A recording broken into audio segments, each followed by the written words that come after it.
Hello बच्चों, आपका स्वागत है साइंस जीवी चैनल पे। तो आज आप सभी को एडमिट कार्ड मिल चुके होंगे और कल आप सबका एग्ज़ाम है 30 अक्टूबर 2025 को। First MP triple M VSM यानी कि महामना पंडित मदन मोहन मालवीय विद्या शक्ति मिशन सीईटी 2025 ये पहली बार ऑर्गेनाइज़ हो रहा है। तो इसके कोई भी प्रीवियस ईयर पेपर्स तो है नहीं, तो आप लोगों ने जितनी तैयारी की है सभी के लिए फ़र्स्ट टाइम ही है ये एग्ज़ाम। जो जेई नीट का है वो तो पहले हुए हैं, तो आप सभी की तैयारी आई होप अच्छी हो गई होगी। लास्ट मिनट आप अच्छे से रिवाइज कर लो और इस वीडियो में क्या क्या इंपॉर्टेंट इंस्ट्रक्शंस हैं वो आप ध्यान से सुन लो ताकि आप एग्ज़ाम में आपको कोई दिक्कत ना आए। सो ऑल द बेस्ट और स्टार्ट करते हैं।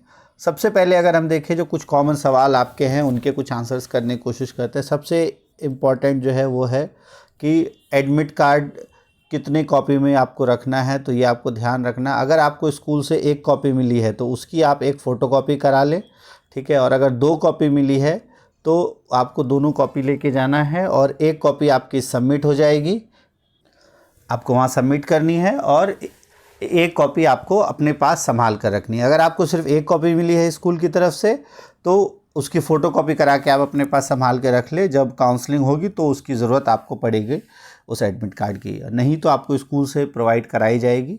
लेकिन बेटर है कि अगर आपको पास एक कॉपी है तो उसको अच्छे से आप फ़ोटोकॉपी करा के रख लें। तो ये तो था, आपको बहुत सारे बच्चों को डाउट था कि एडमिट कार्ड एक ही कॉपी मिली है, तो ये डाउट आपका आई होप क्लियर हो गया होगा। दूसरा इम्पॉर्टेंट जो डाउट है वो है आपका जो ड्रेस है वो क्या पहन के जाना है, क्या स्कूल ड्रेस पहन के जाना है या नहीं जाना है। तो बिल्कुल आपको स्कूल यूनिफॉर्म में ही जाना है। तो ये स्कूल यूनिफॉर्म आपके लिए कंपलसरी है फॉर्म एग्ज़ाम देने के लिए। तो आप स्कूल यूनिफॉर्म में ही आपको एग्ज़ामिनेशन देने के लिए जाना है और तभी आपकी एंट्री भी होगी। आपको अगर आपके स्कूल की तरफ से आई कार्ड मिला है तो वेरी गुड, नहीं मिला है तो तब भी, और मिला है तब भी आपको अपना आधार कार्ड अपने साथ लेके जाना है। इसकी फ़ोटोकॉपी नहीं चाहिए, बस आपको अपना आधार कार्ड, आधार कॉपी नहीं चाहिए, इसकी कॉपी नहीं करानी, बस आधार कार्ड आपको अपना लेके जाना है, ठीक है। तो एक तो आपके पास एडमिट कार्ड होना चाहिए, स्कूल यूनिफॉर्म में आप होने चाहिए, बिल्कुल जो आपके स्कूल की यूनिफॉर्म है उसी में आप होंगे, और आधार कार्ड आपको लेके जाना है। ये 3 चीज़ें। चौथी चीज़ जो है वो अगर आपको लेके जाना है तो लेके जा सकते हो वाटर बॉटल। इसके अलावा और कोई भी चीज़ आपको, हाँ, वाटर बॉटल, पेन आपको वहाँ प्रोवाइड नहीं किया जाएगा, तो पेन आपको ही खुद ही लेके जाना है। कम से कम 2 पेन आप रख लेना, कहीं एक पेन चलना बंद हो गया तो बेटर है कि 2 पेन रख लो। और पेन कौन सा होना चाहिए ध्यान से समझ लो आप, ब्लू या ब्लैक बॉल पेन होना चाहिए। जेल पेन से आपको नहीं भरना है, ब्लू या बॉल पेन होना चाहिए। ब्लू या ब्लैक दोनों नहीं, या तो ब्लू लेके चले जाओ या ब्लैक लेके चले जाओ। और बेटर है अगर कोई ऐसा पेन हो जिसकी जो निब है वो थोड़ी मोटी हो तो ज़्यादा बेटर है। जैसे मान लो अब ये गोला है, अगर ये निब थोड़ी मोटी होगी तो जल्दी भरा जाएगा और पतली होगी तो भरने में थोड़ा सा टाइम लगेगा। तो ये चीज़ आप ध्यान रखना। अभी उस पर भी आएंगे, OMR भरने में आपको क्या गलतियां नहीं करनी है जो अक्सर आप लोग करते हो, तो उस पर भी ध्यान से वो टिप, OMR में आंसर भरने की जो एक टिप है बहुत ध्यान है, आपको ध्यान से समझना। तो एक 1 बाय 1 हम आएंगे। तो आपको ये हो गया, आपको एक कॉपी रखनी है एडमिट कार्ड की। ये जो एडमिट कार्ड है एक कॉपी आपको अपने पास संभाल के रखनी है, लेके आप दोनों जा सकते हो, लेकिन एक कॉपी आपको वापस कर दी जाएगी। और अगर एक कॉपी है तो फ़ोटोकॉपी करा लेना। अगर वहाँ सबमिट करने के लिए वो साइन वाइन करके देंगे तो जो फ़ोटोकॉपी वाली है वो उनको सबमिट करके दे देना। आप जो भी एक अपने पास रख लेना, जैसा भी होगा आपका। तो 2 कॉपी अपने पास आप रख लेना। ड्रेस स्कूल यूनिफॉर्म में जाना है, आधार कार्ड, ज़्यादा से ज़्यादा आप वाटर बॉटल लेके जा सकते हो अपने साथ साथ। मोबाइल अलाउ नहीं है, मोबाइल, वॉच ये सब बिल्कुल अलाउ नहीं है, ठीक है। आपको अपने रिस्क पे ले जाना होगा।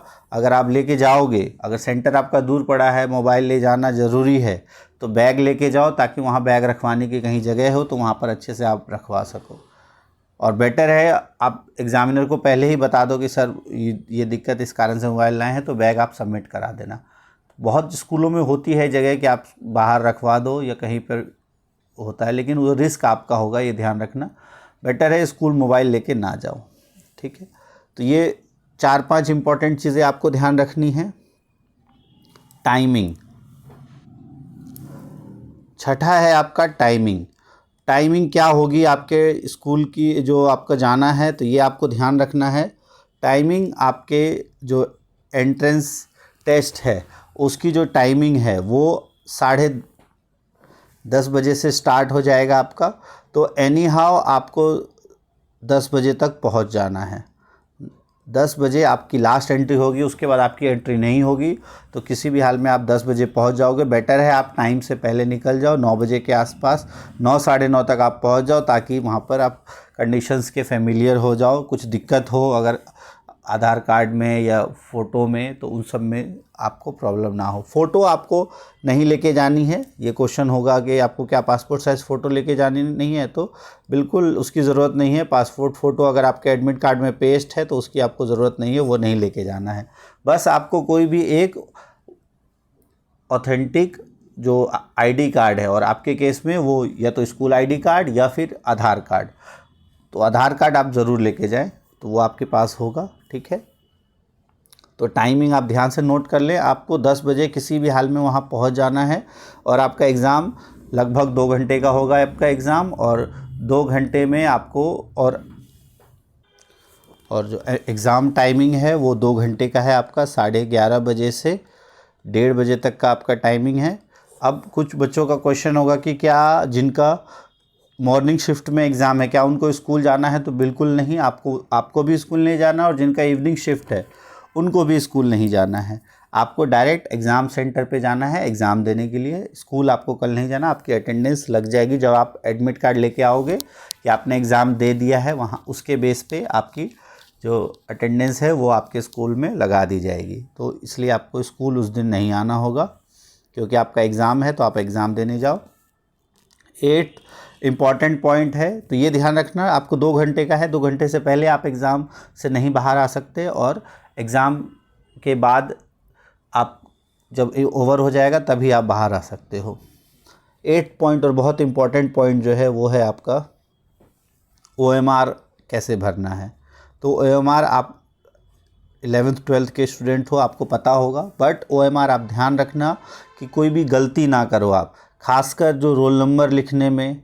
ठीक है, रोल नंबर और लिखने में आप अच्छे से उसको फिल करना है आपको। ठीक है, और आपके जो स्कूल आईडी है वो आप अच्छे से फिल करो। जो भी उसमें OMR में चीज़ें हैं उसको आपको बिल्कुल ध्यान से फिल करना है। आपको हड़बड़ी नहीं मचानी है, क्योंकि छोटी सी गलती के कारण आपका पेपर कैंसिल हो सकता है। तो OMR को बहुत सीरियसली भरना है। 9th है कि आंसर आपको कैसे करना है। अब इस चीज़ पे बड़े ध्यान से आप सुन लो, नहीं तो आपके कम से कम 4 से 5 मार्क्स कट जाते हैं। वो होता कैसे है? अब फॉर एन एग्ज़ाम्पल, जैसे आपके OMR में लगभग 120 क्वेश्चन, और जो साइंस वालों का है उसमें 75 क्वेश्चंस का पेपर है। ठीक है, और CUT के लिए भी लगभग 120 क्वेश्चंस का है। तो सबसे बड़ी जो गलती करते हैं आप लोग, खासकर ऑफलाइन एग्ज़ाम में, वो क्या होता है कि जैसे आपने क्वेश्चन पेपर पे पहले टिक कर लिया कि जैसे फर्स्ट का A, सेकंड का B है, मान लो फर्स्ट का A है, थर्ड का C है, फोर्थ का D है। अब आपने पहले 1 से 100 तक क्वेश्चन कर लिया, और बाद में जब आप OMR पे फिल करना जाते हो, बाद में OMR पे आप यहाँ पर मार्क करते हो कि फर्स्ट का A, सेकंड का B, और बाद में टाइमिंग कब रहती है, लास्ट में जल्दी जल्दी करना होता है। तो टाइम कम होने के कारण बहुत बार क्या दिक्कत होती है कि मान लो फर्स्ट का A की जगह B हो गया। ठीक है, फर्स्ट का A की जगह गलती से B हो गया, या फर्स्ट छूट गया, मान लो यहाँ से कोई छूट गया, आपने अब ये आपने देखा नहीं कि ये क्वेश्चन फर्स्ट है, आपने सेकंड की जगह फर्स्ट का मार्क कर दिया, तो अब ये सेकंड क्वेश्चन में A मार्क कर दिया, उसके अगले क्वेश्चन में आपने B मार्क कर दिया, तो थर्ड क्वेश्चन का B आंसर हो गया। तो इस वजह से आपका ये भी गलत हो जाएगा, ये भी गलत हो जाएगा, और ये सीरियल वाइज इस तरह से जब तक आप रियलाइज़ करोगे 4-5 क्वेश्चन आपके गलत हो चुके होंगे। तो इससे बचने के लिए आपको क्या करना है, आपको कम से कम 10 क्वेश्चंस, बहुत बेटर है 10 क्वेश्चन, मैक्सिमम 20 क्वेश्चन, 10 से 20 क्वेश्चन आप जब आप कर लो, तो आप एक बार उस पर जो आपका OMR है, अब इसमें भी एक चीज़ ध्यान रखना, वो क्या करना है आपको, जो OMR है, जैसे मान लो A, B, C, D आपको इस तरह से OMR में दिया है। ठीक है, तो 2 तरीके हैं। पहला तो जैसे 10 क्वेश्चन आप कर लो, और फिर उसको पहले मार्क कर लो ध्यान से, फिर उसके आगे के 10 क्वेश्चन बढ़ो।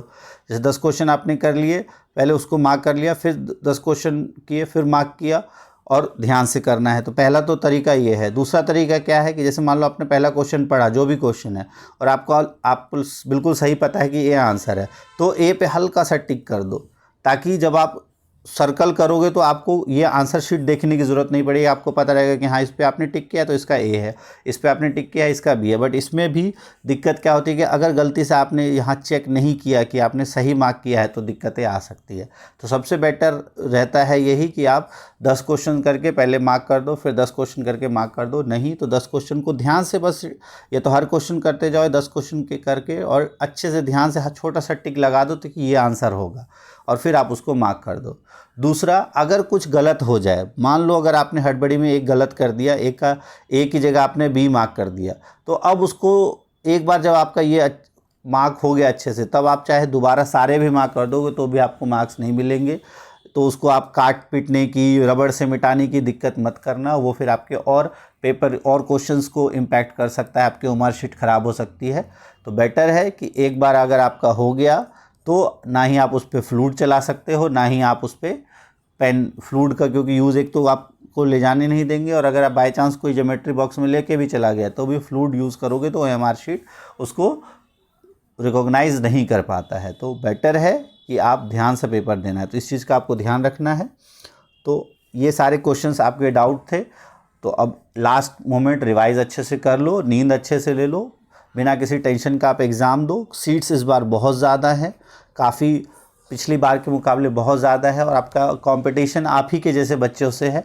तो आपको टारगेट कितने का रखना है, अगर हम देखें, लगभग आप मान के चलो 60 to 70%, इतना आप अगर सही कर जाते हो, क्योंकि नेगेटिव मार्किंग है, तो ज़्यादा आप गलत अटैम्प्ट मत करो। अगर 4 ऑप्शंस में आपको 2 क्वेश्चंस में डाउट है तो आप तुक्का मार सकते हो, लेकिन अगर 4 में से 3 में डाउट है तो तुक्का ना ही मारो तो बेटर है।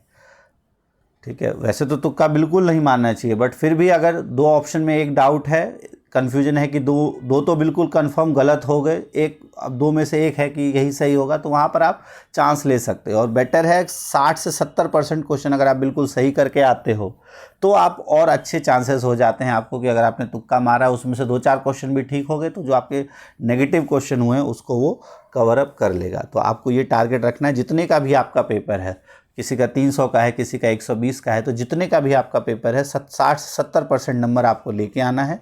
इतने परसेंट अगर आप नंबर ले आते हो तो चांसेस बहुत अच्छे हैं कि आपका सिलेक्शन हो जाएगा। कुछ एग्ज़ाम्स जैसे क्लैट, CA फाउंडेशन, इसमें बहुत कम बच्चों ने भी फॉर्म भरे हैं, तो इनके कट ऑफ और कम जाएगी। जो आपका JEE नीट है, इसकी कट ऑफ थोड़ी सी ज़्यादा जाएगी, ज़्यादा बच्चों ने फॉर्म भरा है, और वो जो सारी डिटेल्स धीरे धीरे आएंगी तो आपके साथ शेयर कर दिया जाएगा। तो इन्हीं सब इंस्ट्रक्शंस के साथ ऑल द बेस्ट आप सभी को एग्ज़ाम के लिए। अब भी कोई भी आपका डाउट रह गया हो अभी भी, तो भी आप कमेंट बॉक्स में लिख सकते हो, नहीं तो मेरा जो नंबर है आपके पास 8368251901, इस नंबर पे आप कांटेक्ट कर सकते हो। और एक रिक्वेस्ट रहेगी कि कल जब आपका एग्ज़ाम हो, जो भी सब्जेक्ट हो, आप इस पे अपना क्वेश्चन पेपर अगर आपको अगर मिले तो उस पर आप शेयर कर दो, ना भी मिले तो आप अपना एक्सपीरियंस, कैसे क्वेश्चंस आए थे वो शेयर कर देना। उसके बेस पे हम शाम को उसके एनालिसिस करके आपको जो एक्सपेक्टेड पेपर कैसा रहा, एक्सपेक्टेड कट ऑफ क्या आ सकती है, वो फिर हम बताने की पोजीशन में रहेंगे। तो thanks for watching science GV, all the best, और अच्छे से पेपर दे के आना बिना टेंशन के। All the best.